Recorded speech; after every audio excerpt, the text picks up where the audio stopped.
my name is Molly. I am one of the nutrition educators at the Galveston County Food Bank, and I'm here to kind of do an overview with you all about nutrition.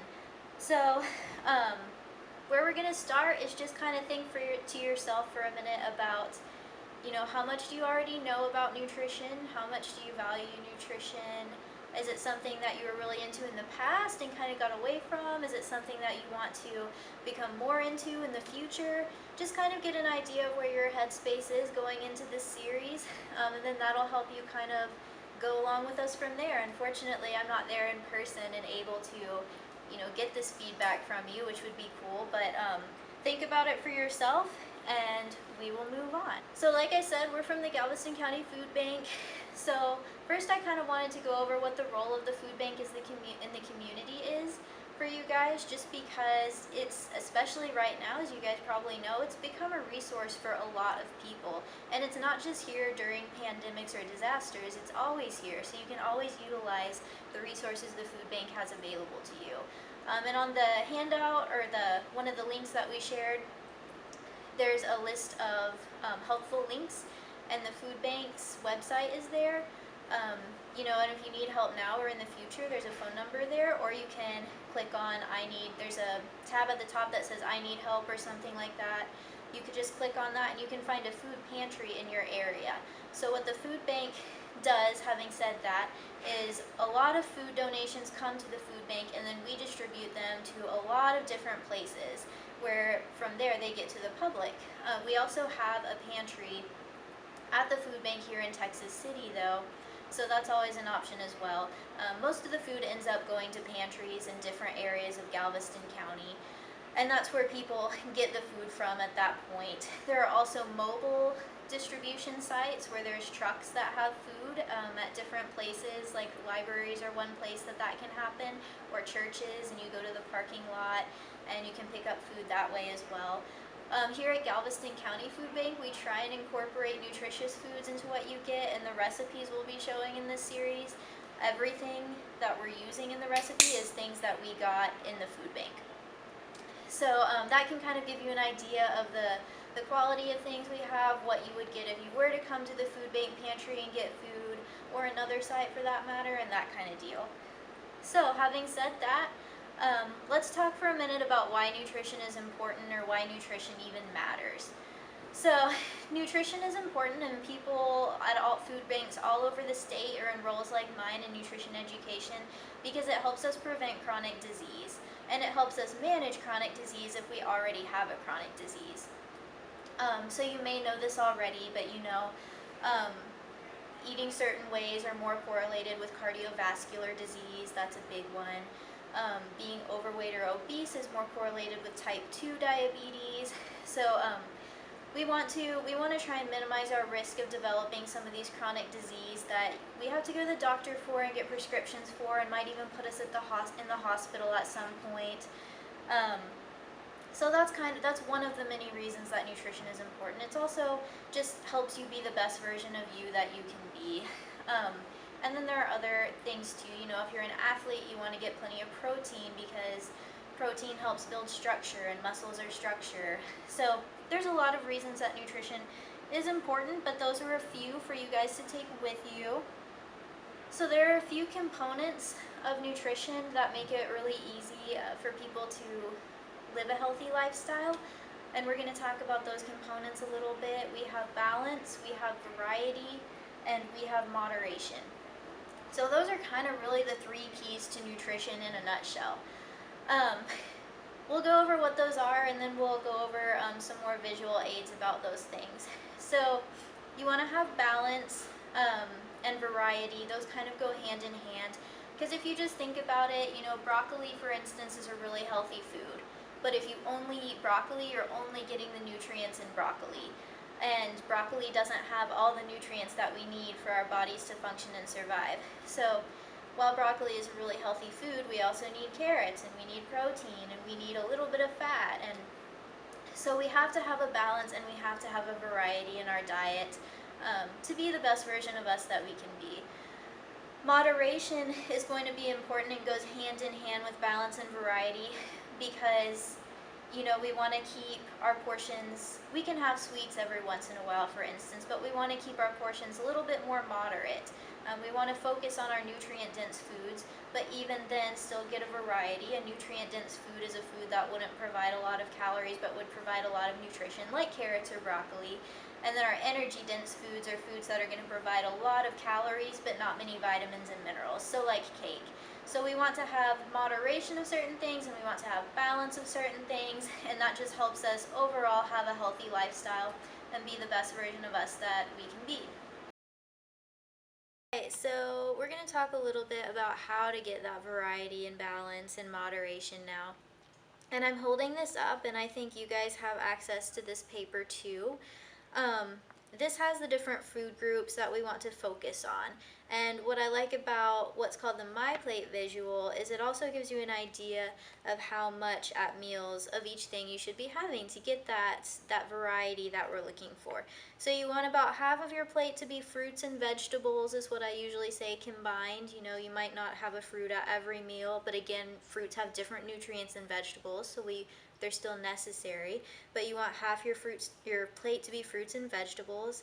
We only want about a fourth of our plate to be grains, which is surprising to some people. Our grains are going to include our breads, our pastas, and we think about it, we go to places like Olive Garden and we have these enormous plates and the grains take up the whole plate basically, along with the sauce and other things.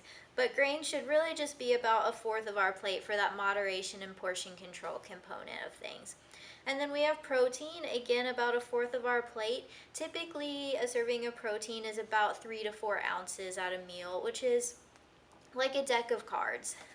So that's that. We have dairy also, which again, that's something that people, if you're at dinner, you might not have a glass of milk with your dinner, but it's something it's one of the food groups we want to incorporate it unless there's an allergy or something like that, some reason not to, because it has nutrients that these other foods don't have.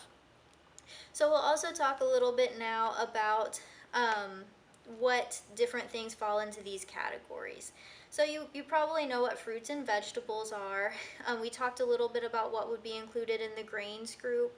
We want to try and make like half of our grains whole grains too. And you're going to go over the nutrition label in a different video, but you just look for whole grains on the ingredients list is what you want to look for to know if you're getting the whole grain or not, because there's a lot of different marketing terms out there, but if it says whole, you know for sure that you're good. It's going to have a lot of B vitamins and fiber that do good things for our bodies. And then the protein, and we call it protein and not meat, and there's a reason for that, and it's because foods other than meats are good sources of protein also. Like this could be in some cultures and for some people tofu, or it could be nuts if you're a vegetarian. It doesn't have to be, fish or chicken or steak or something like that. So just any type of protein, that's where that's going to go. You want your dairy to be low fat or skim potentially. Typically, fat is something that we don't want to overdo, but it is also necessary. So there's just a balance there, kind of like everything. It's that moderation component. So we need some for certain hormonal development and all sorts of different things, but we don't want to overdo the fat. So low-fat dairy is typically a good idea for a lot of people if you are eating dairy. So one thing that, this doesn't really show is a lot of people eat foods that aren't all categorized like this. You might have a casserole that has lots of different components from the food groups in it, or even if you just think about like a taco or a pizza or things like that, it's not all laid out all nicely like this. So how do we ensure that we're still getting that balance when we can't arrange our plate in a way where everything's separated? So we're going to talk about that a little bit now. And basically you still can, you just make sure that the ingredients you're using have variety, basically, have all the different components and have the different food groups in reasonable amounts and things like that, and then you know that you're doing okay. If you have a taco, your taco shell is going to be your grain. It'll take up about a fourth of the plate. If you eat meat, your ground beef is going to be a fourth of the plate, 3 ounces or so. Your vegetables, you might have vegetables in your taco. You might have sour cream on your taco. You could have salsa, and that could be your fruit on your taco. And I don't know if we talked about the fruit category really, but there's lots of things can go into the fruits that aren't just fresh fruit and can be more cost effective, like freeze-dried fruits or just dried fruits in some cases. You just want to watch the added sugars, which you'll talk about in the next one, and even frozen fruits, just taking a look at the label and making sure there's not a lot of stuff added to, or canned fruits that are in their own juicer and water. Um, so that is the food groups. So now we're going to move away from the food groups and we're going to talk a little bit about SNAP. SNAP is what's commonly known as food stamps.